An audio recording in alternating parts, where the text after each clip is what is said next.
नमस्कार, TV9 मराठीमध्ये आपल्या सगळ्यांचं स्वागत. मी निखिला. पाहतोय देश महाराष्ट्र आणि बुलेटिनची सुरुवात मोठ्या बातमीनं.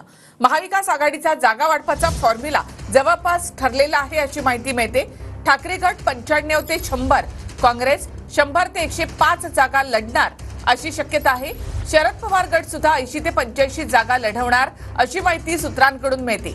7, 8 आणि 9 तारखेला होणाऱ्या बैठकीमध्ये महाविकास आघाडीच्या फॉर्म्युल्यावर शिक्कामोर्तब होणार आहे.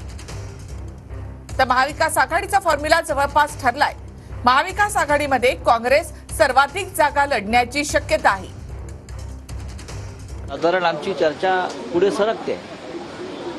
काँग्रेस, राष्ट्रवादी काँग्रेस, शिवसेना हे 3 प्रमुख पक्ष जरी असले तरी इतर जे आमचे घटक पक्ष जे लोकसभेला आमच्या बरोबर होते त्यांना कसं सामावून घेता येईल याच्यावर सुद्धा आम्ही चर्चा केली. साधारणतः किती जागा अजून जवळजवळ संपलाय म्हणा. मित्र पक्ष आहे, कम्युनिस्ट आहे, समाजवादी आहे, या सगळ्या पक्षांच्या प्रमुखाशी सुद्धा चर्चा सुरू झालेली आहे.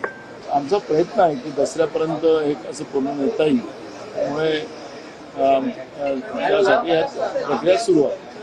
विदर्भामध्ये अद्याप कायम आहे. क्रीडाच नाही, 288 लढायची आहे. विदर्भामध्ये काँग्रेसच मोठा भाऊ असेल. आम्ही सगळीकडेच महाविकास आघाडी मोठा भाऊ राहणार आहे. तेव्हा ज्या अर्थी छोटे पार्टनर आले त्या अर्थी मोठ्या पार्टनरांनी सेटलमेंट केलेली आहे. सिटिंग आमदाराला सिटिंग सीट दिली जाणार याच्यात कुठलीही शंका नाही. 200-250च्या आधीमध्ये आहे होतं मी. तसं माझ्या अंदाजाने दसऱ्याच्या शुभमुहूर्तावरती यादी जाहीर करून टाकली.